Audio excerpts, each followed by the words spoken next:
ਸਾਹਿਬੋ, ਇਹ ਜਿਹੜਾ ਇਨਕਸ਼ਾਫ ਸਾਇੰਸਦਾਨਾਂ ਨੇ ਅਜੋਕੇ ਜਦੀਦ ਤਰੀਨ ਦੌਰ ਦੇ ਵਿੱਚ ਆ ਕੇ ਕੀਤਾ ਹੈ, ਮੈਂ ਅਰਜ਼ ਕਰ ਰਿਹਾ ਸਾਂ, ਇਹ ਗੱਲ ਸਾਡੇ ਸੂਫੀਆ ਸਾਨੂੰ ਸੈਂਕੜੇ ਵਰੇ ਪਹਿਲੇ ਦੱਸ ਬੈਠੇ ਹੋਏ ਨੇ। ਪੰਜਾਬੀ ਦੀ ਜਿੰਨੀ ਕਲਾਸਿਕਲ ਪੋਇਟਰੀ ਹੈ ਉਹ ਤੇ ਹੈ ਹੀ ਸੂਫੀਆ ਦੀ ਸ਼ਾਇਰੀ ਹੈ। ਔਰ ਸੂਫੀਆ ਤੇ ਸ਼ੁਰੂ ਤੋਂ ਹੀ ਇਸ ਖੋਜ 'ਚ ਰਹੇ ਨੇ ਕਿ ਬੁੱਲਿਆ की जाना मैं कौन, अपने मन में डूब कर पा जा सुरागे जिंदगी। सुराग का मतलब भी मेरे प्यारे हो यही होंदा ना, अपना खुरा, अपनी तहकीक कर, अपना खोज ला, पता कर तू है कौन है। अजे बंदे तुसी अक्सर वेखे ने, तुसी उन्हां नूं रोज मिलदे हो कि जिन्हां नूं मिल के तुसी आखदे हो कि हजूर तुहानूं मिल के ठंड पै गई है, दिल बाग बाग हो गया। प्यारिओ, मां बाप साडे ते मरण तो बाद भी उन्हां दीयां दुआवां साडे सिर ते छतर छां कीती रखदियां ने। ये भी तुहाडे रोज तजर्बे च गल आउंदी है भी कई ऐसे बंदे हुंदे ने ਜਿਹੜੇ ਦੂਰੋਂ ਆਉਂਦੇ ਹੋਣ ਤੇ ਉਹਨਾਂ ਨੂੰ ਆਉਂਦਿਆਂ ਵੇਖ ਕੇ ਹੀ ਅਸੀਂ ਰਾਹ ਛੱਡ ਜਾਂਦੇ ਆ। ਅਸੀਂ ਆਨੇ ਯਾਰ ਉਹਨੇ ਆਉਣ ਡਿਆ ਤੇ ਇਹਦੇ ਨਾਲ ਮਿਲਣਾ ਪੈਣਾ, ਇਹਦੇ ਨਾਲ ਸਲਾਮ ਦੁਆ ਲੈ, ਯਾਨੀ ਅਸੀਂ ਉਹਦੇ ਨਾਲ ਸਲਾਮ ਦੁਆ ਲੈਣੀ ਵੀ ਅੱਛਾ ਨਹੀਂ ਸਮਝਦੇ। ਖੱਤ ਦੇ ਉੱਤੇ ਲਿਖਿਆ ਹੈ ਕਿ ਹਜ਼ੂਰ ਮੌਲਵੀ ਸਾਹਿਬ ਕੱਲ ਸ਼ਾਮ ਵੇਲੇ ਮੇਰਾ ਜਨਾਜ਼ਾ ਹੈ ਤੇ ਤੁਹਾਡੇ ਅੱਗੇ ਮੇਰਾ ਤਰਲਾ ਹੈ ਕਿ ਤੁਸੀਂ ਹੀ ਆ ਕੇ ਮੇਰਾ ਜਨਾਜ਼ਾ ਪੜਾਉਣਾ ਹੈ।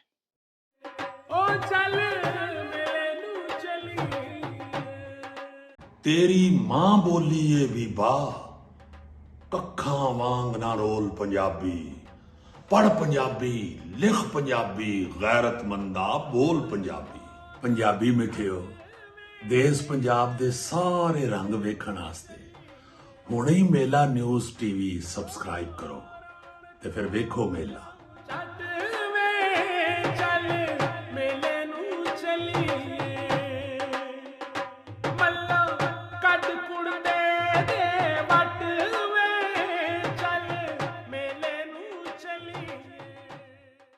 बिस्मिल्लाहिर्रहमानिर्रहीम। शुरू खुदा दे नामों, जिसदा जोड़ जवाब न कोई, जिसदी रहमत बख्शिश वाला अंत हिसाब ना कोई। दुनिया भर विच वसन वाले पंजाबीओ ते साडे प्यारे वेखण वालिओ, अस्सलामु अलैकुम, सत श्री अकाल, नमस्कार ते ढेर ढेर सलामा। पंजाबी मां बोली दे जुबानो अदब ते सकाफत दे फरोग ते वधावे ते चढ़तल ते सिੱਖਿਆ ਲਈ शुरू ਕੀਤੇ ਜਾਣ ਵਾਲੇ ਤੁਹਾਡੇ ਆਪਣੇ YouTube ਚੈਨਲ ਮੇਲਾ ਟੀਵੀ ਦੇ ਉੱਤੇ ਤੁਹਾਨੂੰ ਦਿਲ ਦੀਆਂ ਡੁੰਗਿਆਈਆਂ ਤੋਂ ਸਤ ਬਿਸਮਿਲ੍ਲਾ ਤੇ ਜੀ ਆਇਆਂ ਨੂੰ ਆਖਨੇ ਆ। ਸਾਹਿਬੋ, ਸਾਡੀ ਇਹ ਬੇਨਤੀ ਹੈ ਵੀ ਆਪਣੇ ਮੇਲਾ ਟੀਵੀ ਨੂੰ ਸਬਸਕ੍ਰਾਈਬ ਕਰ ਲਵੋ, ਨਾਲ ਬਣਿਆ ਹੋਇਆ ਟੱਲੀ ਦਾ ਨਿਸ਼ਾਨ ਜ਼ਰੂਰ ਦਬਾਇਆ ਜੇ ਤਾਂ ਕਿ ਸਾਡੇ ਆਲ ਨੋਟੀਫਿਕੇਸ਼ਨਸ ਵੇਲੇ ਸਿਰ ਤੁਹਾਡੇ ਤਾਈਂ ਅੱਪੜ ਸਕਣ। ਸਾਹਿਬੋ, ਸਾਡੇ ਵਲੌਗਸ ਨੂੰ ਲਾਈਕ ਤੇ ਆਪਸ ਦੇ ਵਿੱਚ ਤੇ ਪੰਜਾਬੀ ਪਿਆਰਿਆਂ ਦੇ ਨਾਲ ਸ਼ੇਅਰ ਜ਼ਰੂਰ ਕਰਿਆ ਕਰੋ ਤੇ ਨਾਲੇ ਸਾਨੂੰ ਆਪਣੇ ਕਮੈਂਟਸ ਜ਼ਰੂਰ ਭਿਜਵਾਇਆ ਕਰੋ ਜਿਹੜੇ ਕਿ ਸਾਡੇ ਲਈ ਬੜੀ ਹਲਾਸ਼ੇਰੀ ਦਾ ਮੂਜਬ ਹੁੰਦੇ ਨੇ ਤੇ ਨਾਲੇ ਅਸੀਂ ਤੁਹਾਡੇ ਕਮੈਂਟਸ ਦੇ ਚਾਨਣੇ अपनी गल बात नूं मजीद निखारन, शिंगारन ते सवारन दा आर ते यतन भी करते रहने हैं। प्यारिओ, साडे एक बड़े ही प्यारे, बड़े निगे ते उगे वीर ते साडे परमानेंट व्यूअर पाकिस्तान दे शहर आरफ वाला दे नाल उन्हां दा ताल्लुक है। आस्ट्रेलिया दे विच मुकीम ने, उत्थे अपनी एजुकेशन कंप्लीट कर रहे ने। चौधरी उमर उन्हां दा नाम है। उन्हां साहिबो अज सानू एक अखबार दा तराशा, एक कटिंग भिजवाई है। एक बड़ी खूबसूरत खबर उहदे विच छपी हुई है। प्यारिओ, खबर इस तरह है। कैलगरी यूनिवर्सिटी कनाडा के साइंसदानों ने खुसूसी कैमरों की मदद से ये तहय्युर खेज दरियाफ्त कर ली है कि हर इंसान का जिस्म मद्दुम रोशनी खारिज करता है जो मौत आते ही ख़त्म हो जाती है, ताहम ये हमें दिखाई नहीं देती। यूं सूफिया का ये दावा सच निकला कि इंसान रोशनी का हाला रखता है। माहिरीन ने इसे अल्ट्रा वीक फोटॉन एमिशन का नाम दिया है, जो तिब्बी लिहाज से भी निहायत अहम है। माहिरीन के बकौल हमारा जिस्मानी निज़ाम रिएक्टिव ऑक्सीजन मालिक्यूल पैदा करता है। जब रोशनी में इन मालिक्यूल्स की तादाद बढ़ जाए तो समझिए कि इंसान स्ट्रेस में है और उसको इलाज की ज़रूरत है, वरना उसकी सेहत मुतासिर हो सकती है। अनोखा इंकशाफ ये है कि हालत स्ट्रेस में इंसान से फूटती रोशनी ज़्यादा चमकदार हो जाती है। मुमकिन है तब हकीकी रूहानी बुजुर्ग ये रोशनी देख लेते हों और यूं नजरिया हाला वजूद में आया हो। साहिबो तुसा खबर समात फरमाई। ये खबर जिहड़ी है ਉਹਦੇ ਵਿੱਚ ਇਹ ਇਨਕਸ਼ਾਫ ਕੀਤਾ ਗਿਆ ਹੈ, ਜਿਹਨੂੰ ਖਬਰ ਨਿਗਾਰ ਨੇ ਲਿਖਿਆ ਕਿ ਬੜਾ ਹੀ ਤਹਯੁਰ ਖੇਜ਼ यानी हैरान कुन, ਬੰਦਿਆਂ ਨੂੰ ਹੈਰਾਨ ਪਰੇਸ਼ਾਨ ਕਰ ਦੇਣ ਵਾਲਾ ਇਨਕਸ਼ਾਫ ਹੈ। ਇੱਕ ਰਾਜ਼ ਖੁੱਲਿਆ ਹੈ ਕਿ ਅੱਲਾਹ ਪਾਕ ਦੇ ਜਿਹੜੇ ਬੰਦੇ ਨੇ ਉਹਨਾਂ ਦੇ ਜਿਸਮ ਜਿਹੜੇ ਨੇ, ਉਹਨਾਂ ਦੇ ਅਜਸਾਮ, ਉਹਨਾਂ ਦੇ ਆਲੇ ਦੁਆਲੇ ਇੱਕ ਰੋਸ਼ਨੀ ਦਾ ਹਾਲਾ ਬਣਿਆ ਹੁੰਦਾ ਹੈ, ਜਿਹਨੂੰ ਪਿਆਰਿਓ ਇੰਗਲਿਸ਼ ਦੇ ਵਿੱਚ ਔਰਾ ਵੀ ਆਖਦੇ ਨੇ, AURA। ਇਹ ਜਿਹੜਾ ਹਲਕਾ ਜਿਹਾ ਰੋਸ਼ਨੀ ਦਾ ਇਨਸਾਨਾਂ ਦੇ ਅਜਸਾਮ ਦੇ ਦੁਆਲੇ ਬਣਿਆ ਹੁੰਦਾ ਹੈ, ਉਹਨੂੰ ਕੈਨੇਡੀਅਨ ਜਿਹੜੇ ਸਾਇੰਟਿਸਟ ਨੇ, ਕੈਨੇਡਾ ਦੇ ਸ਼ਹਿਰ ਕੈਲਗਰੀ ਦੇ ਵਿੱਚ ਰਹਿਣ ਵਾਲੇ ਸਾਇੰਸਦਾਨਾਂ ਨੇ ਬੜੇ ਬਾਰੀਕ ਬੀਨ ਕੈਮਰਿਆਂ ਦੇ ਨਾਲ ਵੇਖਿਆ ਹੈ ਤੇ ਉਹਨਾਂ ਨੂੰ ਪਤਾ ਲੱਗਾ ਹੈ ਕਿ ਇਨਸਾਨਾਂ ਦੇ ਅਜਸਾਮ ਦੇ ਆਲੇ ਦੁਆਲੇ, ਯਾਨੀ ਮੇਰਾ ਜਿਸਮ ਹੈ ਤੇ ਮੇਰੇ ਜਿਸਮ ਦੇ ਆਲੇ ਦੁਆਲੇ ਰੋਸ਼ਨੀ ਦਾ ਇੱਕ ਮੱਧਮ ਜਿਹਾ ਹਲਕਾ ਹੈ। ਇਸੇ ਤਰ੍ਹਾਂ ਤੁਹਾਡੇ ਜਿਸਮਾਂ ਦੇ ਵੀ ਆਲੇ ਦੁਆਲੇ ਨੇ। ਪਿਆਰਿਓ, ਇਹ ਜਿਹੜੀ ਖਬਰ ਸਾਡੇ ਸਾਇੰਸਦਾਨਾਂ ਨੇ ਅੱਜ ਦੇ ਜਦੀਦ ਅਜੋਕੇ ਦੌਰ ਦੇ ਵਿੱਚ ਸਾਨੂੰ ਸੁਣਾਈ ਹੈ, ਜਾਂ ਜਿਹੜੀ ਉਹਨਾਂ ਨੇ ਈਜਾਦ ਕੀਤੀ ਹੈ, ਜਾਂ ਉਹਨਾਂ ਨੇ ਜਿਹੜਾ ਇਨਕਸ਼ਾਫ ਕੀਤਾ ਹੈ, ਰਾਜ਼ ਤਸ਼ਤਜ਼ਬਾਮ ਕੀਤਾ ਹੈ। ਸਾਹਿਬੋ, ਸਾਡੇ ਸੂਫੀਆ ਨੇ ਸੈਂਕੜੇ ਸਾਲ ਪਹਿਲੇ ਆਪਣੇ ਰੂਹਾਨੀ ਇਲਮ ਔਰ ਤਰਬੀਅਤ ਦੇ ਬਲ ਦੇ ਉੱਤੇ ਇਹ ਗੱਲ ਜਿਹੜੀ ਹੈ ਨਾ ਜੀ, ਇਹ ਦੱਸ ਦਿੱਤੀ ਸੀ। ਔਰ ਇਹ ਸਿਰਫ ਮੁਸਲਿਮ ਸੂਫੀਆ ਦੇ ਉੱਤੇ ਹੀ ਖਤਮ ਨਹੀਂ, ਜਾਂ ਉਹਨਾਂ ਤੀਕਰ ਹੀ ਇਹ ਗੱਲ ਜਿਹੜੀ ਹੈ ਨਾ ਜੀ, ਇਹ ਇਨਕਸ਼ਾਫ ਮਹਦੂਦ ਨਹੀਂ। ਬਹੁਤ ਸਾਰੇ ਮਸੀਹੀ ਸੂਫੀਆ ਜਿਹੜੇ ਨੇ, ਉਹਨਾਂ ਨੇ ਆਪਣੀਆਂ ਤਹਿਰੀਰਾਂ ਦੇ ਵਿੱਚ ਇਹਦਾ ਇਨਕਸ਼ਾਫ ਕੀਤਾ, ਆਪਣੀਆਂ ਖੁਦ ਨਵਿਸ਼ਤਾਂ ਦੇ ਵਿੱਚ ਇਹ ਗੱਲਾਂ ਲਿਖ ਦਿੱਤੀਆਂ। ਇਸੇ ਤਰ੍ਹਾਂ ਹੀ ਤਿੱਬਤ ਦੇ ਦਿਲਾਈ ਲਾਮਾ, ਜਿਨ੍ਹਾਂ ਨੂੰ ਅਸੀਂ ਆਖਦੇ ਹਾਂ, ਜਿਹੜਾ ਕਿ ਉਹਨਾਂ ਦਾ ਸਭ ਤੋਂ ਵੱਡਾ ਸਰਦਾਰ ਹੁੰਦਾ ਹੈ, ਬੁੱਧ ਮਤ ਨੂੰ ਮੰਨਣ ਵਾਲਿਆਂ ਦਾ, ਉਹਨਾਂ ਦੇ ਜਿਹੜੇ ਲਾਮੇ ਨੇ ਜਾਂ ਜਿਹੜੇ ਬੁੱਧ ਬਖਸ਼ੂ ਨੇ, ਇਹ ਇਨਕਸ਼ਾਫ ਤੇ ਉਹਨਾਂ ਵੀ ਸੈਂਕੜੇ ਵਰੇ ਪਹਿਲੇ ਕਰ ਦਿੱਤਾ ਸੀ। ਮਸੀਹੀ ਸੂਫੀਆ ਨੇ ਵੀ ਇਹਦਾ ਸਾਨੂੰ ਪਤਾ ਦਿੱਤਾ ਸੀ ਔਰ ਦੱਸ ਦਿੱਤਾ ਸੀ ਕਿ ਇਨਸਾਨਾਂ ਦੇ ਜਿਸਮਾਂ ਦੇ ਆਲੇ ਦੁਆਲੇ ਮੁਖਤਲਿਫ ਰੰਗਾਂ ਦੇ ਰੋਸ਼ਨੀਆਂ ਦੇ ਹਲਕੇ ਹੁੰਦੇ ਨੇ। ਪਿਆਰਿਓ, ਇਹ ਅਸੀਂ ਆਪਣੀ ਜਦੋਂ ਨੌਜਵਾਨੀ ਦੀ ਉਮਰ ਵਿੱਚ ਸਾਂ, ਅਸੀਂ ਗੱਲਾਂ ਉਦੋਂ ਪੜ੍ਹੀਆਂ ਨੇ, ਤੇ ਚੂੰਕਿ ਜਦੋਂ ਪੰਜਾਬੀ ਦੇ ਵਿੱਚ MA ਕੀਤਾ ਤੇ ਪੰਜਾਬੀ ਦੀ ਜਿੰਨੀ ਕਲਾਸਿਕਲ ਪੋਇਟਰੀ ਹੈ ਉਹ ਤੇ ਹੈ ਹੀ ਸੂਫੀਆ ਦੀ ਸ਼ਾਇਰੀ ਹੈ। ਔਰ ਸੂਫੀਆ ਤੇ ਸ਼ੁਰੂ ਤੋਂ ਹੀ ਇਸ ਖੋਜ 'ਚ ਰਹੇ ਨੇ ਕਿ ਬੁੱਲਿਆ ਕੀ ਜਾਣਾ ਮੈਂ ਕੌਣ। ਆਪਣਾ ਹੀ ਸੁਰਾਗ ਲਾਉਂਦੇ ਰਹੇ ਨੇ, ਆਪਣਾ ਹੀ ਖੁਰਾ ਭਾਲਦੇ ਰਹੇ ਨੇ। ਜੀਕੂ ਇਹ ਸਾਡੇ ਨਾਲ ਦੀ ਪਿਛਲੀ ਸਦੀ ਦੇ ਵਿੱਚ ਹਜ਼ਰਤ ਅੱਲਾਮਾ ਇਕਬਾਲ ਸ਼ਾਇਰ ਮਸ਼ਰਕ ਆਪਣਾ ਖੁਰਾ ਲੱਭਦਿਆਂ ਹੋਇਆਂ अपने एक शेर विच आखदे ने भी अपने मन में डूब कर पाजा सुरागे जिंदगी, तू अगर मेरा नहीं बनता ना बन, अपना तो बन। यानी अपने अंदर दा खोज, अपने मन में डूब कर पाजा सुरागे जिंदगी। सुराग दा मतलब भी मेरे प्यारे हो ਇਹੀ ਹੁੰਦਾ ਨਾ, ਆਪਣਾ ਖੁਰਾ, ਆਪਣੀ ਤਹਿਕੀਕ ਕਰ, ਆਪਣਾ ਖੋਜ ਲਾ, ਪਤਾ ਕਰ ਤੂੰ ਹੈ ਕੌਣ ਹੈ। ਤੇ ਸਾਡੇ ਪੰਜਾਬੀ ਦੇ ਬਾਬਾ ਜੀ ਬੁੱਲੇ ਸ਼ਾਹ ਸਾਹਿਬ ਨੇ ਹਜ਼ਰਤ ਅਲਾਮਾ ਇਕਬਾਲ ਤੋਂ ਵੀ ਬਹੁਤ ਪਹਿਲੇ, ਸੈਂਕੜੇ ਸਾਲ ਪਹਿਲੇ ਕਹਿ ਛੱਡਿਆ ਕਿ ਬੁੱਲਿਆ ਕੀ ਜਾਣਾ ਮੈਂ ਕੌਣ। ਆਪਣੀ ਖੋਜ 'ਚ ਵੇਖੋ ਨਾ, ਉਹ ਵੀ ਨਿਕਲੇ ਰਹੇ ਆਪਣੇ ਵਕਤ ਦੇ ਵਿੱਚ। ਹਜ਼ੂਰ ਬੁੱਲੇ ਸ਼ਾਹ ਸਾਹਿਬ ਉਹ ਵੀ ਤੇ ਆਪਣਾ ਖੁਰਾ ਨੱਪਦੇ ਰਹੇ ਸਾਰੀ ਹਯਾਤੀ। ਸਾਹਿਬੋ, ਇਹ ਜਿਹੜਾ ਇਨਕਸ਼ਾਫ ਸਾਇੰਸਦਾਨਾਂ ਨੇ ਅਜੋਕੇ ਜਦੀਦ ਤਰੀਨ ਦੌਰ ਦੇ ਵਿੱਚ ਆ ਕੇ ਕੀਤਾ ਹੈ, ਮੈਂ ਅਰਜ਼ ਕਰ ਰਿਹਾ ਸਾਂ, ਇਹ ਗੱਲ ਸਾਡੇ ਸੂਫੀਆ ਸਾਨੂੰ ਸੈਂਕੜੇ ਵਰੇ ਪਹਿਲੇ ਦੱਸ ਬੈਠੇ ਹੋਏ ਨੇ।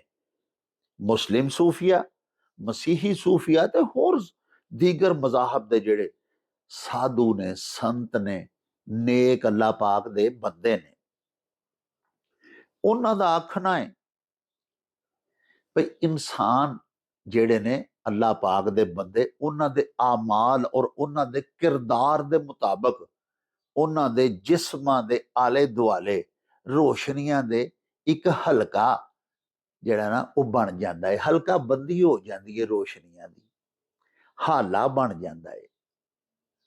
ਜਿਹੜੇ ਅੱਲਾ ਦੇ ਨੇਕ ਬੰਦੇ ਨੇ, ਉਹਨਾਂ ਦੇ ਅਜਸਾਮ ਦੇ ਵਿੱਚੋਂ ਜਿਹੜੀਆਂ ਸ਼ੁਆਵਾਂ ਨਿਕਲਦੀਆਂ ਨੇ ਰੋਸ਼ਨੀ ਦੀਆਂ, ਉਹਨਾਂ ਦੇ ਇੱਕ ਤੇ ਕਲਰ ਬੜੇ ਖੂਬਸੂਰਤ ਹੁੰਦੇ ਨੇ, ਉਹਨਾਂ ਦੇ ਰੰਗ ਬੜੇ ਪਿਆਰੇ ਹੁੰਦੇ ਨੇ। ਦੂਸਰਾ ਪਿਆਰਿਓ, ਉਹ ਅਟਰੈਕਟਿਵ ਹੁੰਦੀਆਂ ਨੇ, ਅਟਰੈਕਟ ਕਰਦੀਆਂ ਨੇ। ਤੁਸੀਂ ਦੇਖਿਆ, ਰੋਜ਼ ਤੁਸੀਂ ਆਪ ਤੁਹਾਡੇ ਤਜਰਬੇ 'ਚ ਆਉਂਦਾ ਕਿ ਕੁਝ ਅਜਿਹੇ ਲੋਕ ਹੁੰਦੇ ਨੇ, ਏਡੇ ਪਿਆਰੇ ਲੋਕ ਹੁੰਦੇ ਨੇ, ਏਡੇ ਖੁਸ਼ ਇਖਲਾਕ, ਏਡੇ ਬਾ ਕਿਰਦਾਰ, ਆਲਾ ਅਫਆਲ ਦੇ ਮਾਲਿਕ, ਕਿ ਅੱਲਾ ਦੇ ਬੰਦੇ ਉਹਨਾਂ ਵੱਲ ਖਿੱਚੇ ਚਲੇ ਆਉਂਦੇ ਨੇ। ਅਜਿਹੇ ਬੰਦੇ ਤੁਸੀਂ ਅਕਸਰ ਵੇਖੇ ਨੇ, ਤੁਸੀਂ ਉਹਨਾਂ ਨੂੰ ਰੋਜ਼ ਮਿਲਦੇ ਹੋ ਕਿ ਜਿਨ੍ਹਾਂ ਨੂੰ ਮਿਲ ਕੇ ਤੁਸੀਂ ਆਖਦੇ ਹੋ ਕਿ ਹਜ਼ੂਰ ਤੁਹਾਨੂੰ ਮਿਲ ਕੇ ਠੰਡ ਪੈ ਗਈ ਹੈ, ਦਿਲ ਬਾਗ ਬਾਗ ਹੋ ਗਿਆ। ਉਹਨਾਂ ਨੂੰ ਵਾਕਈ ਮਿਲ ਕੇ ਉਹਨਾਂ ਦੀ ਸ਼ਖਸੀਅਤ ਦਾ ਇਹ ਅਸਰ ਹੁੰਦਾ ਹੈ ਕਿ ਸਾਡਾ ਦਿਨ ਸੋਹਣਾ ਲੰਘਦਾ ਹੈ, ਅਸੀਂ ਉਹਨਾਂ ਦੇ ਮੱਥੇ ਲੱਗਨੇ ਆ, ਸਾਡੇ ਕਈ ਰੋਗ ਪਰੇਸ਼ਾਨੀਆਂ ਮੁੱਕ ਜਾਂਦੀਆਂ ਨੇ। ਉਹਨਾਂ ਦਾ ਇਖਲਾਕ ਐਸਾ ਹੁੰਦਾ, ਉਹਨਾਂ ਦਾ ਵਰਤਾਰਾ ਐਸਾ ਹੁੰਦਾ, ਏਡੇ ਮਿੱਠੇ ਤਰੀਕੇ ਦੇ ਨਾਲ, ਮਿੱਠੇ ਸੁਭਾਅ ਦੇ ਨਾਲ ਸਾਨੂੰ ਮਿਲਦੇ ਨੇ, ਏਡੀਆਂ ਸੋਹਣੀਆਂ ਦੁਆਵਾਂ ਦਿੰਦੇ ਨੇ। ਦੇਖੋ ਨਾ, ਸਾਡੀਆਂ ਮਾਵਾਂ, ਸਾਡੇ ਵਾਲਿਦ ਇਸੇ ਸਾਫ ਵਿੱਚ ਸ਼ਾਮਲ ਨੇ।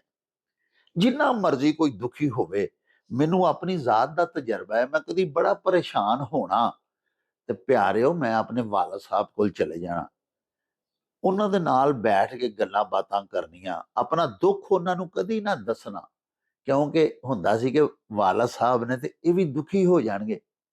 ਉਂਝ ਜਾ ਕੇ ਉਹਨਾਂ ਕੋਲ ਬਹਿਣਾ, ਉਹਨਾਂ ਦੀਆਂ ਗੱਲਾਂ ਬਾਤਾਂ ਸੁਣਨੀਆਂ, ਉਹਨਾਂ ਨੇ ਏਡੀ ਏਡੀ ਪਿਆਰੀ ਗੱਲ ਕਰਨੀ, ਮੱਤ ਦੇਣੀ, ਸਬਕ ਆਮੋਜ਼ ਗੱਲਾਂ ਸੁਣਾਉਣੀਆਂ, ਤੇ ਉੱਠਣ ਲੱਗਿਆ ਇੰਨੀਆਂ ਦੁਆਵਾਂ ਦੇਣੀਆਂ ਕਿ ਅੱਲਾ ਪਾਕ ਦੇ ਘਰੋਂ ਯਕੀਨ ਹੋ ਜਾਣਾ ਕਿ ਮੇਰੀ ਸਾਰੀ ਉਹ ਦੁੱਖ ਦਲਿੱਦਰ, ਬਿਮਾਰੀ, ਆਵਾਜ਼ਾਰੀ ਜਿਹਦੀ ਵਜ੍ਹਾ ਤੋਂ ਮੈਂ ਵਾਲਦ ਸਾਹਿਬ ਦੇ ਹਜ਼ੂਰ ਹਾਜ਼ਰ ਹੋਇਆ ਸਾਂ, ਹੁਣ ਇਨਸ਼ਾਅੱਲਾ ਜਾਂਦੀ ਰਵੇਗੀ। ਔਰ ਇਸ ਤਰ੍ਹਾਂ ਹੀ ਹੋਣਾ। ਪਿਆਰਿਓ, ਮਾਂ ਬਾਪ ਸਾਡੇ ਤੇ ਮਰਨ ਤੋਂ ਬਾਅਦ ਵੀ ਉਹਨਾਂ ਦੀਆਂ ਦੁਆਵਾਂ ਸਾਡੇ ਸਿਰ ਤੇ ਛਤਰ ਛਾਂ ਕੀਤੀ ਰੱਖਦੀਆਂ ਨੇ। ਤੇ ਅਰਜ਼ ਮੈਂ ਕਰ ਰਿਹਾ ਸਾਂ ਕਿ ਜਿਹੜੇ ਇਨਸਾਨਾਂ ਦੇ ਜਿਸਮ ਨੇ ਨਾ ਜੀ, ਨੇਕ ਬੰਦਿਆਂ ਦੇ, ਉਹ ਏਡੀਆਂ ਖੂਬਸੂਰਤ, ਏਡੀਆਂ ਕਲਰਫੁਲ ਸ਼ੁਆਵਾਂ ਛੱਡਦੇ ਨੇ, ਰੋਸ਼ਨੀ ਉਹਨਾਂ ਦੇ ਜਿਸਮ ਵਿੱਚੋਂ ਖਾਰਜ ਹੁੰਦੀ ਹੈ, ਏਡਾ ਇੱਕ ਨੂਰਾਨੀ ਹਲਕਾ ਉਹਨਾਂ ਦੇ ਜਿਸਮ ਦੇ ਦੁਆਲੇ ਬਣ ਜਾਂਦਾ ਹੈ, ਔਰ ਏਡਾ ਉਹ ਅਟਰੈਕਟਿਵ ਹੁੰਦਾ ਹੈ, ਅਟਰੈਕਟ ਕਰਦਾ ਅੱਲਾ ਪਾਕ ਦੇ ਬੰਦਿਆਂ ਨੂੰ ਕਿ ਲੋਕ ਉਹਨਾਂ ਵੱਲ ਖਿੱਚੇ ਚਲੇ ਜਾਂਦੇ ਨੇ। ਉਹਨਾਂ ਦੀ ਸੋਬਤ ਵਿੱਚ ਜਾ ਕੇ, ਉਹਨਾਂ ਦੀ ਮਹਿਫਲ ਦੇ ਵਿੱਚ ਬੈਠਣਾ ਸਾਦਤ ਔਰ ਇੱਜ਼ਤ ਸਮਝਦੇ ਨੇ। ਔਰ ਪਿਆਰਿਓ, ਤੁਸਾਂ ਇਸੇ ਹੀ ਅੱਲਾ ਪਾਕ ਦੀ ਧਰਤੀ ਤੇ ਅਜਿਹੇ ਬੰਦੇ ਵੀ ਵੇਖੇ ਨੇ ਜਿਹੜੇ ਬਦ ਕਿਰਦਾਰ ਹੁੰਦੇ ਨੇ, ਉਹਨਾਂ ਦੇ ਫੇਲ ਅੱਛੇ ਨਹੀਂ ਹੁੰਦੇ, ਜ਼ਾਲਮ ਜਾਬਰ ਲੋਕ ਹੁੰਦੇ ਨੇ, ਦੂਜਿਆਂ ਦੇ ਹੱਕ ਮਾਰਨ ਵਾਲੇ।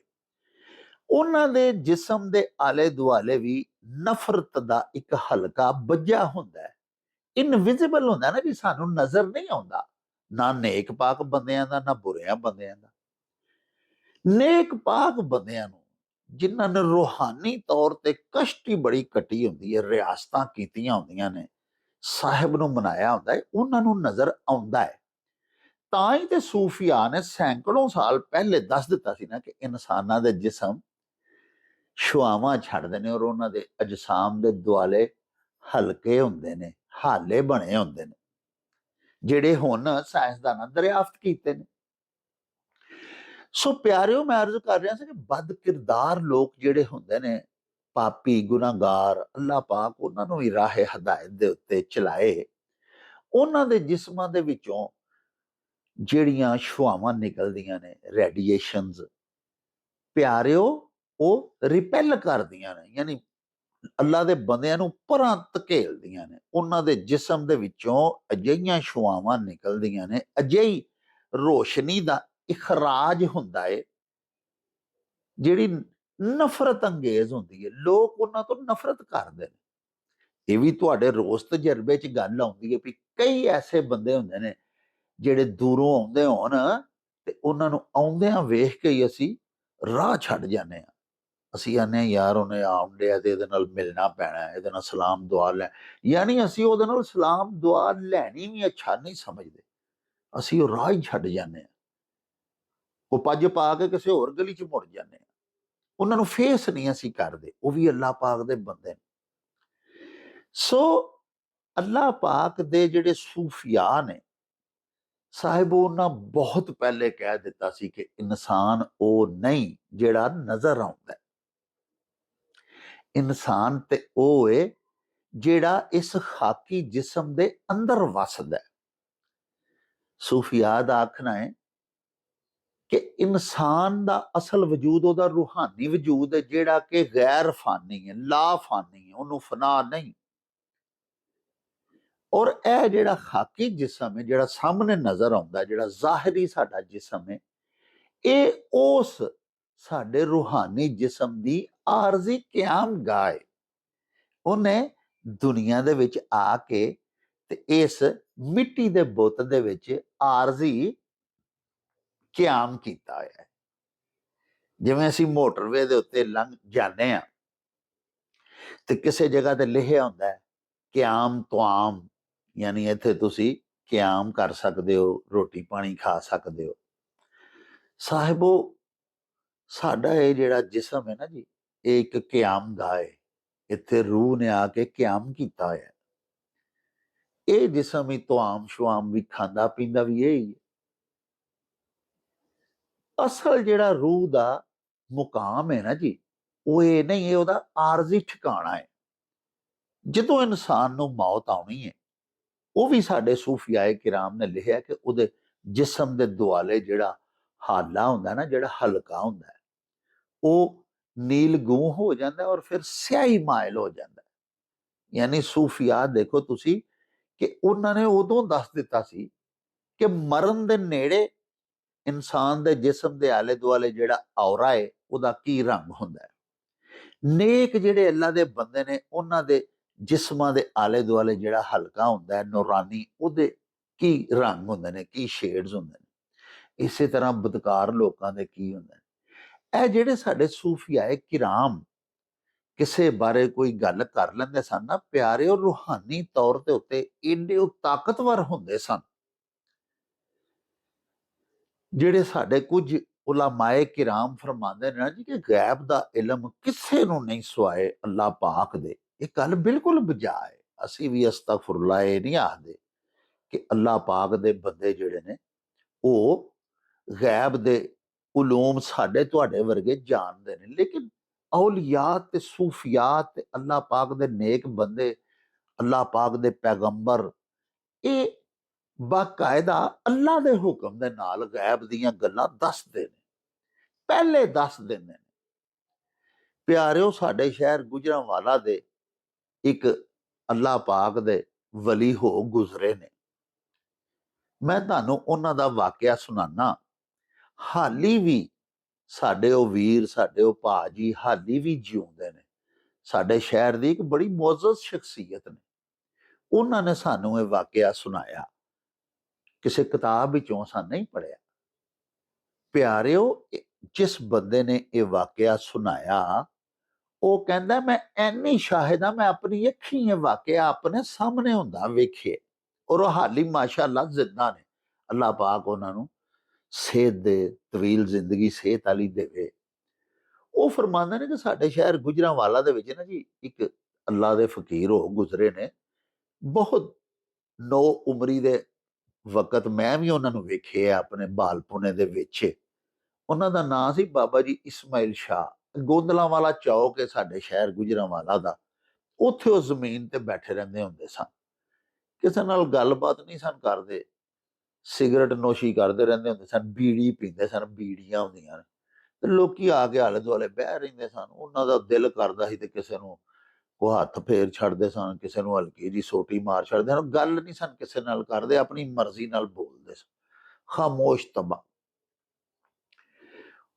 ਉਹਨਾਂ ਦੇ ਜ਼ਮਾਨੇ ਦੇ ਵਿੱਚ ਹੀ ਉਹਨਾਂ ਦੇ ਹਮ ਅਸਰੀ ਸਾਡੇ ਸ਼ਹਿਰ ਗੁਜਰਾਂਵਾਲਾ ਦੀ ਇੱਕ ਹੋਰ ਬੜੀ ਅਜ਼ੀਮ ਸ਼ਖਸੀਅਤ ਸੀ। ਉਹਨਾਂ ਦਾ ਨਾਂ ਸੀ ਹਜ਼ਰਤ ਮੌਲਵੀ ਯਾਸੀਨ ਸਾਹਿਬ। ਬੜੇ ਅੱਲਾਹ ਪਾਕ ਦੇ ਬੁਲੰਦ ਪਾਇਆ ਆਲਮੇ ਦੀਨ ਵੀ ਸਨ ਤੇ ਅੱਲਾਹ ਦੇ ਵਲੀ ਵੀ ਸਨ।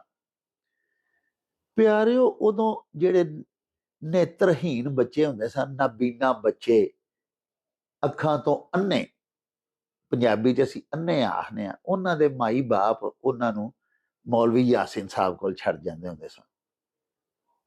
ਮੌਲਵੀ ਯਾਸੀਨ ਸਾਹਿਬ ਨੇ ਨਾਬੀਨੇ ਬੱਚੇ ਜਿਹੜੇ ਸਨ ਉਹ ਸਾਰੇ ਅਡਾਪਟ ਕੀਤੇ ਹੁੰਦੇ ਸਨ। ਉਹ ਸਾਰੇ ਬੱਚੇ ਉਹਨਾਂ ਨੂੰ ਅੱਬਾ ਜੀ ਆਖਦੇ ਸਨ। ਉਹਨਾਂ ਦਾ ਨਾਂ ਹੀ ਪੈ ਗਿਆ ਹੋਇਆ ਸੀ ਅੱਬਾ ਜੀ ਸਰਕਾਰ। ਉਹ ਦੁਨੀਆ ਤੋਂ ਹੁਣ ਟੁਰ ਗਏ ਨੇ ਤੇ ਉਹਨਾਂ ਦੀ ਕਬਰ ਦੇ ਉੱਤੇ ਹੁਣ ਵੀ ਲਿਖਿਆ ਹੋਇਆ ਹਜ਼ਰਤ ਅੱਬਾ ਜੀ ਸਰਕਾਰ ਅਲ ਮਾਰੂਫ ਮੌਲਵੀ ਮੁਹੰਮਦ ਯਾਸੀਨ ਸਾਹਿਬ। ਇੰਡੀਆ ਦੇ ਵਿੱਚ ਵੀ ਉਹਨਾਂ ਦੇ ਬਜ਼ੁਰਗਾਂ ਦਾ ਮਿਜ਼ਾਰ ਸੀ। ਹਿਜਰਤ ਕਰਕੇ ਪਾਕਿਸਤਾਨ ਆਏ ਤੇ ਗੁਜਰਾਂਵਾਲਾ ਹਰੀ ਸਿੰਘ ਨਲਵਾ, ਜਿਹੜੇ ਕਿ ਮਹਾਰਾਜਾ ਰਣਜੀਤ ਸਿੰਘ ਦੇ ਬਹੁਤ ਬਹਾਦਰ ਜਰਨੈਲ ਹੋਏ ਸਨ, ਉਹਨਾਂ ਦੀ ਹਵੇਲੀ ਉਹਨਾਂ ਨੂੰ ਮਿਲ ਗਈ, ਅਲਾਟ ਹੋ ਗਈ। ਮੌਲਵੀ ਯਾਸੀਨ ਸਾਹਿਬ ਨੇ ਉੱਥੇ ਮਸਜਿਦ, ਇਸਲਾਮੀ ਇਦਾਰਾ, ਇਸਲਾਮੀ ਤਾਲੀਮ ਦਾ ਕਾਇਮ ਕੀਤਾ ਤੇ ਅਜੇ ਮਾੜੇ ਗਰੀਬ ਲੋਕ ਜਿਨ੍ਹਾਂ ਦੇ ਬੱਚੇ ਨਾਬੀਨਾ ਪੈਦਾ ਹੁੰਦੇ ਸਨ ਪੈਦਾਇਸ਼ੀ, ਉਹ ਆਪਣੇ ਬੱਚੇ ਛੱਡ ਜਾਂਦੇ ਸਨ। ਮੌਲਵੀ ਸਾਹਿਬ ਉਹਨਾਂ ਦੀ ਪਰਵਰਿਸ਼ ਕਰਨੀ, ਉਹਨਾਂ ਦੇ ਖਾਣ ਪੀਣ ਦਾ ਇਹਤਮਾਮ ਕਰਨਾ, ਉਹਨਾਂ ਦੀ ਹਵਾਇਜੇ ਜ਼ਰੂਰੀਆ, ਮਤਲਬ ਗੱਲ ਬੜੀ ਲੰਮੀ ਹੋ ਜਾਏਗੀ। ਯਾਨੀ ਇੱਥੋਂ ਤੱਕ ਕਿ ਛੋਟੇ ਛੋਟੇ ਬੱਚੇ ਕਿਸੇ ਵੇਲੇ ਉਹਨਾਂ ਨੂੰ ਡਿਸੈਂਟਰੀ ਲੱਗ ਜਾਣੀ ਤੇ ਮੌਲਵੀ ਸਾਹਿਬ ਨੇ ਉਹਨਾਂ ਦਾ ਹੱਥ ਪਾਣੀ ਤੱਕ ਕਰਨਾ, ਉਹਨਾਂ ਦੀਆਂ ਦੁਆ ਦਾਰੂ ਕਰਨਾ, ਉਹਨਾਂ ਦੇ ਇਲਾਜ ਕਰਨੇ, ਉਹਨਾਂ ਨੂੰ ਕੱਪੜੇ ਪਵਾਉਣੇ, ਉਹਨਾਂ ਨੂੰ ਹੱਥੀਂ ਨਵਾਉਣਾ ਆਪ। ਪਿਆਰਿਓ, ਮੈਂ ਅਰਜ਼ ਤੁਹਾਡੀ ਖਿਦਮਤ ਵਿੱਚ ਇਹ ਕਰਨਾ ਚਾਹੁੰਦਾ ਕਿ ਅਜੇ ਨੇਤਰਹੀਣ ਬੱਚੇ, ਅਜੇ ਨਬੀਨਾ ਬੱਚੇ, ਜਿਨ੍ਹਾਂ ਨੂੰ ਉਹਨਾਂ ਦੇ ਗਰੀਬ ਮਾਂ ਬਾਪ ਅਪਾਹਜ ਜਾਣ ਕੇ ਤੇ ਮੌਲਵੀ ਯਾਸੀਨ ਸਾਹਿਬ ਦੀ ਮਸੀਤੇ ਛੱਡ ਜਾਂਦੇ ਹੁੰਦੇ ਸਨ, ਮੌਲਵੀ ਯਾਸੀਨ ਸਾਹਿਬ ਨੇ ਉਹਨਾਂ ਨੂੰ ਮਾਂ ਵੀ ਬਣ ਕੇ ਤੇ ਪਿਓ ਵੀ ਬਣ ਕੇ ਉਹਨਾਂ ਦੀ ਤਰਬੀਅਤ ਕਰਨੀ। ਆਪਣੀ ਮਸਜਿਦ ਦੇ ਵਿੱਚ, ਆਪਣੀ ਦਰਸਗਾਹ ਦੇ ਵਿੱਚ ਉਹਨਾਂ ਨੂੰ ਹਾਫਿਜ਼ੇ ਕੁਰਾਨ ਬਣਾਉਣਾ, ਦੀਨੀ ਤਾਲੀਮ ਉਹਨਾਂ ਨੂੰ ਦੇਣੀ ਹਮਾ ਕਿਸਮ ਦੀ, ਔਰ ਨਾਲ ਨਾਲ ਉਹਨਾਂ ਦੀ ਪਰਵਰਿਸ਼ ਕਰਨੀ ਮਾਵਾਂ ਵਾਂਗੂ। ਉਹਨਾਂ ਨੂੰ ਨਵਾਉਣਾ ਧਵਾਉਣਾ, ਉਹਨਾਂ ਦੇ ਕੱਪੜੇ ਪਵਾਉਣੇ ਬਦਲਵਾਉਣੇ, ਅਸਤੰਜੇ ਤੱਕ ਉਹਨਾਂ ਦੇ ਆਪ ਕਰਨੇ, ਉਹਨਾਂ ਦੀਆਂ ਜਿਸਮਾਨੀ ਸਫਾਈਆਂ ਤੱਕ ਮੌਲਾਨਾ ਆਪ ਕਰਦੇ ਹੁੰਦੇ ਸਨ।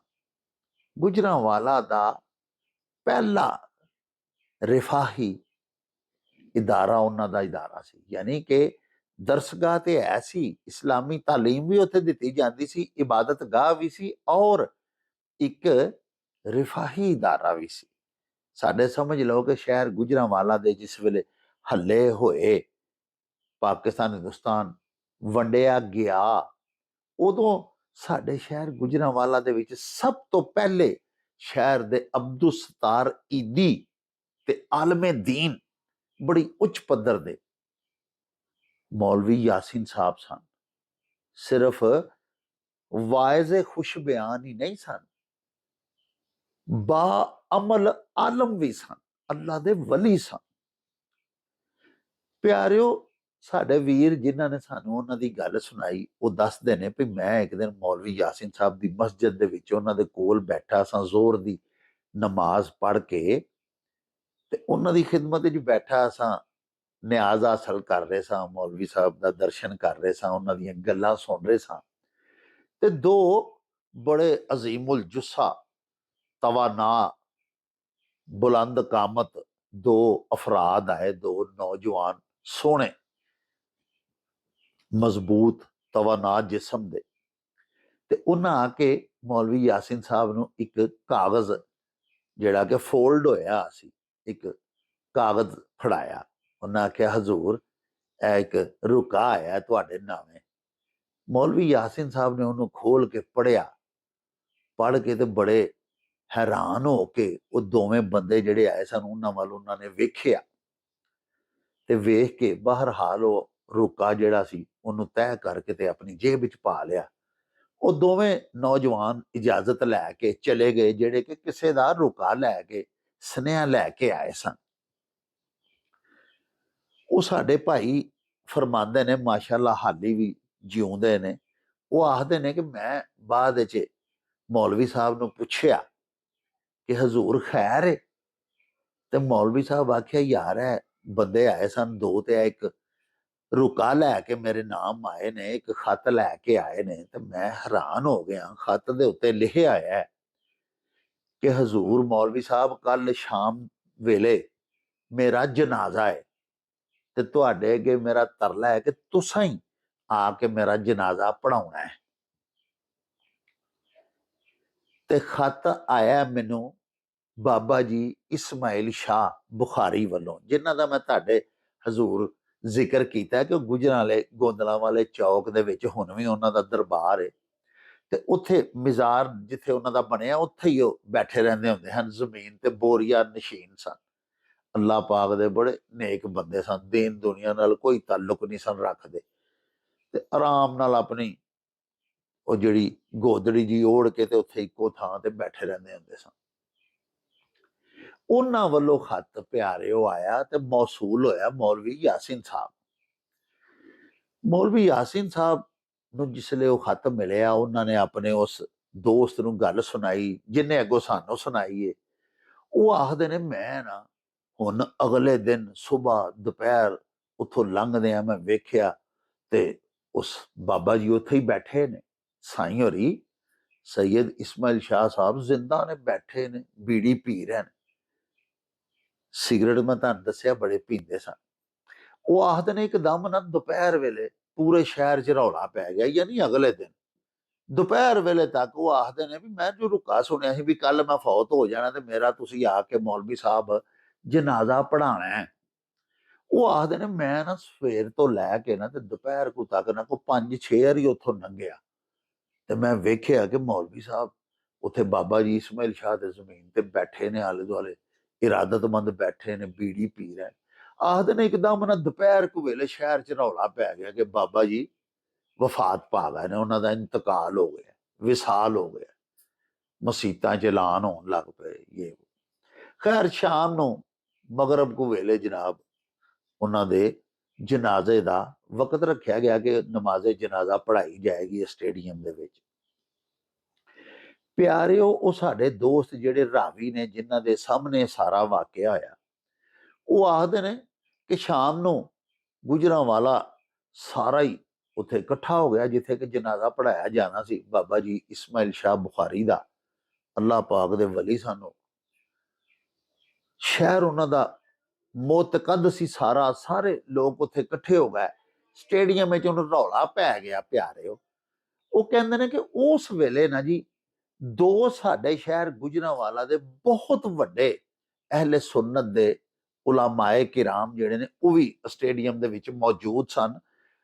ਉਹਨਾਂ ਦੇ ਨਾਲ ਉਹਨਾਂ ਦੇ ਦਰਜਨਾਂ ਇਰਾਦਤਮੰਦ ਵੀ ਨਾਲ ਸਨ, ਤੇ ਹੁਣ ਦੋਵਾਂ ਮੌਲਵੀ ਸਾਹਿਬਾਨ ਦੇ ਦਰਮਿਆਨ ਇਹ ਰਸਾਕਸ਼ੀ ਸ਼ੁਰੂ ਹੋ ਗਈ ਕਿ ਬਾਬਾ ਜੀ ਇਸਮਾਈਲ ਸ਼ਾਹ ਬੁਖਾਰੀ ਦਾ ਜਨਾਜ਼ਾ ਮੈਂ ਪੜ੍ਹਾਉਣਾ ਹੈ। ਹਾਂਜੀ, ਸਰਦ ਜੰਗ ਜਿਹੀ ਲੱਗੀ, ਉਹ ਕੋਸ਼ਿਸ਼ ਕਰ ਰਹੇ ਸਨ ਕਿ ਮੈਂ ਜਨਾਜ਼ਾ ਪੜ੍ਹਾਵਾਂ, ਦੂਸਰੇ ਆਲਮੇ ਦੀਨ, ਮੈਂ ਉਹਨਾਂ ਦੇ ਇhtਰਾਮਨ ਨਾਂ ਨਹੀਂ ਲੈ ਰਿਹਾ।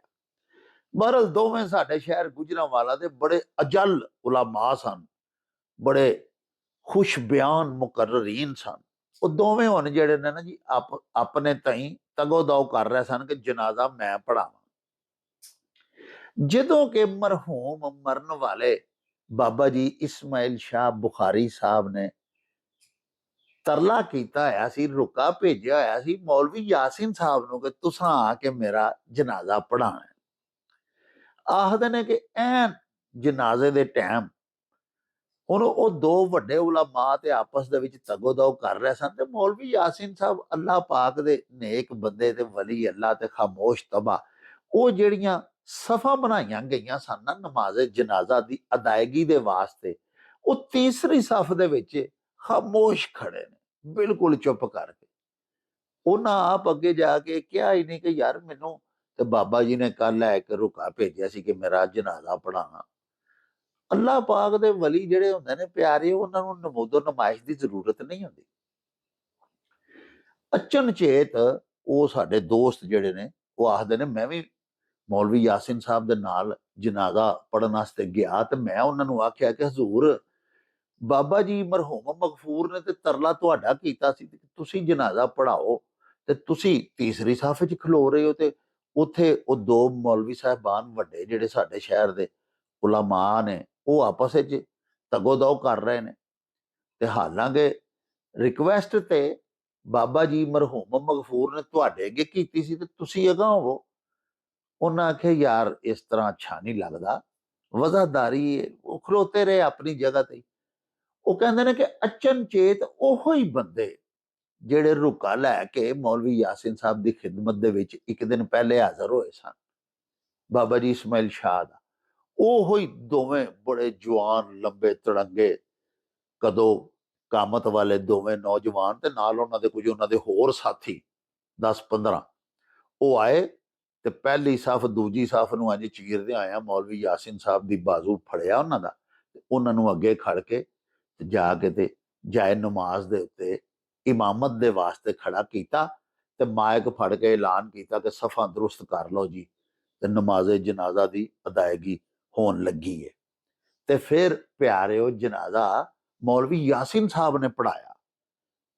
ਇਹ ਸਾਰੇ ਵਾਕੇ ਦੇ ਜਿਹੜੇ ਐਨੀ ਸ਼ਾਹਿਦ ਨੇ, ਮੌਕੇ ਦੇ ਗਵਾਹ, ਉਹ ਸਾਡੇ ਭਾਈ ਜਿਹੜੇ ਨੇ ਅੱਲਾ ਉਹਨਾਂ ਨੂੰ ਜ਼ਿੰਦਗੀ ਤੇ ਸਿਹਤ ਦੇ, ਹਾਲੇ ਵੀ ਸ਼ਹਿਰ 'ਚ ਜ਼ਿੰਦਾ ਨੇ, ਜਿਉਂਦੇ ਨੇ। ਉਹਨਾਂ ਇਹ ਸਾਨੂੰ ਵਾਕਿਆ ਸੁਣਾਇਆ।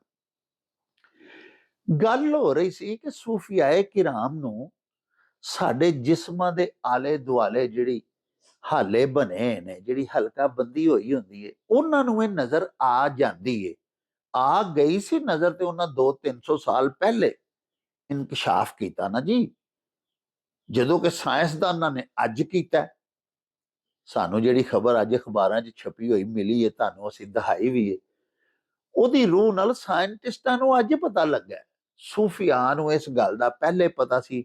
ਬਾਬਾ ਜੀ ਇਸਮਾਇਲ ਸ਼ਾਹ ਦਾ ਵਾਕਿਆ ਮੈਂ ਤੁਹਾਨੂੰ ਤਾਂ ਸੁਣਾਇਆ ਕਿ ਉਹ ਵੀ ਇੱਕ ਅੱਲਾ ਦੇ ਨੇਕ ਬੰਦੇ ਸਨ। ਉਹਨਾਂ ਨੂੰ ਪਤਾ ਸੀ ਵੀ ਕੱਲ ਮੈਂ ਅੱਲਾ ਪਾਕ ਦੇ ਕੋਲ ਚਲੇ ਜਾਣਾ, ਆਪਣੇ ਰੱਬ ਦੇ ਕੋਲ। ਮੇਰਾ ਹਯਾਤੀ ਦਾ ਸਫ਼ਰ ਜਿਹੜਾ ਹੈ ਉਹ ਖਤਮ ਹੋ ਗਿਆ। ਉਹਨਾਂ ਦੇਖੋ ਆਪ ਆਪਣੇ ਜਨਾਜ਼ੇ ਦੀ ਰਿਕੁਐਸਟ ਵੀ ਕੀਤੀ। ਹੁਣ ਇਥੋਂ ਇਹ ਮੁਰਾਦ ਨਹੀਂ ਕਿ ਅੱਲਾ ਪਾਕ ਦੇ ਜਿਹੜੇ ਔਲੀਆ ਜਾਂ ਵਲੀ ਹੁੰਦੇ ਨੇ ਉਹ ਗੈਬ ਜਾਣਦੇ ਨੇ। ਕੁਝ ਉਲਾਮਾ ਅਜੇ ਵੀ ਹੁੰਦੇ ਨੇ ਮੁਖਤਲਿਫ। ਵੇਖੋ ਨਾ ਸਾਡੇ ਫਿਰਕੇ ਨੇ, ਉਹ ਕਹਿਣਗੇ ਜੀ ਇਹ ਕਿਹੋ ਜੀ ਗੱਲ ਸੁਣਾ ਰਿਹਾ। ਮੈਂ ਕਿਸੇ ਆਲਮੇ ਦੀਨ ਦੀ ਮਸ਼ਹੂਰੀ ਨਹੀਂ ਕਰ ਰਿਹਾ ਕਿ ਉਹਨੂੰ ਗੈਬ ਦਾ ਇਲਮ ਸੀ, ਲੇਕਿਨ ਮੈਂ ਇਸ ਗੱਲ ਦਾ ਜ਼ਰੂਰ ਇਕਰਾਰ ਕਰਨਾ ਔਰ ਇਹ ਆਪਣੇ ਪਿਆਰੇ ਵੇਖਣ ਵਾਲਿਆਂ ਨੂੰ ਦੱਸਣਾ ਚਾਹਨਾ ਕਿ ਅੱਲਾਹ ਪਾਕ ਦੇ ਜਿਹੜੇ ਨੇਕ ਬੰਦੇ ਨੇ, ਅੱਲਾਹ ਪਾਕ ਦੀ ਦਿੱਤੀ ਹੋਈ ਰੂਹਾਨੀ ਤਾਕਤ ਦੇ ਨਾਲ ਉਹ ਅਜਿਹੀਆਂ ਚੀਜ਼ਾਂ ਵੇਖ ਲੈਂਦੇ ਨੇ, ਮੁਸਤਕਬਲ ਦੀਆਂ ਵੀ, ਆਉਣ ਵਾਲੀਆਂ ਵੀ, ਜਿਹੜੀਆਂ ਅਸੀਂ ਲੋਕ ਨਹੀਂ ਵੇਖ ਸਕਦੇ ਆਪਣੀਆਂ ਇਹਨਾਂ ਅੱਖਾਂ ਦੇ ਨਾਲ। ਵੇਖੋ ਨਾ ਅੱਜ ਸਾਇੰਸਦਾਨਾਂ ਬੜੇ ਬਾਰੀਕ ਤਰੀਨ ਕੈਮਰੇ ਲਾ ਕੇ ਤੇ ਇਨਕਸ਼ਾਫ ਕੀਤਾ ਕਿ ਬੰਦਿਆਂ ਦੇ ਜਿਸਮਾਂ ਦੇ ਵਿੱਚੋਂ ਛੁਆਵਾਂ ਨਿਕਲਦੀਆਂ ਨੇ, ਰੰਗ ਨਿਕਲਦੇ ਨੇ। ਪਿਆਰਿਓ ਸੂਫੀਆਂ ਨੇ ਬਹੁਤ ਪਹਿਲੇ ਦੱਸ ਦਿੱਤਾ। ਮੈਂ ਵੀ ਆਪਣੇ ਬਚਪਨ 'ਚ ਦੱਸਿਆ ਸੀ, ਪੜ੍ਹਿਆ ਸੀ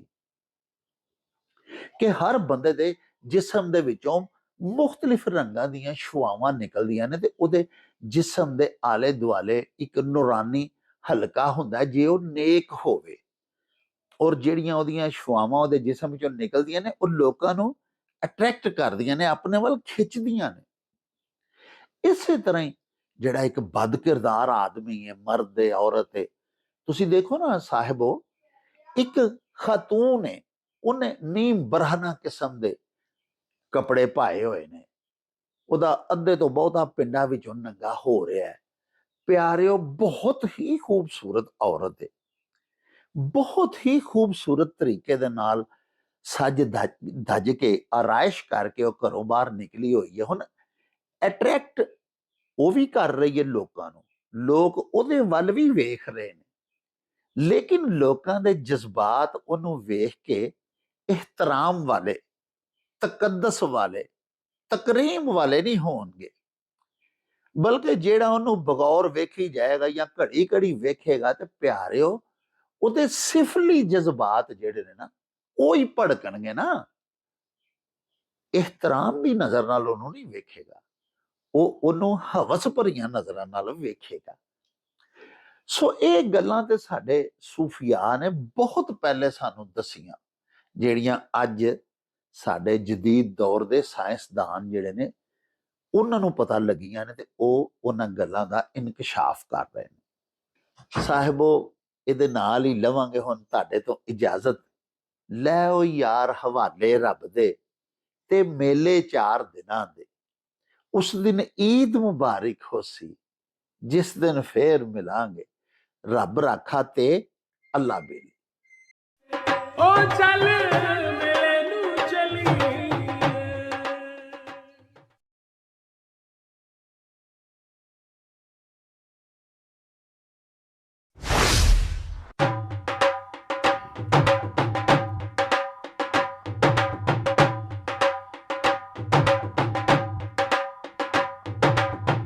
ਰੌਣਕ ਹੋ ਜਾਊ ਛੱਟ ਵੇ, ਚੱਲ ਮੇਲੇ ਨੂੰ ਚਲੀਏ। ਓ ਰੌਣਕ ਹੋ ਜਾਊ ਛੱਟ ਵੇ, ਚੱਲ ਮੇਲੇ ਨੂੰ ਚਲੀਏ।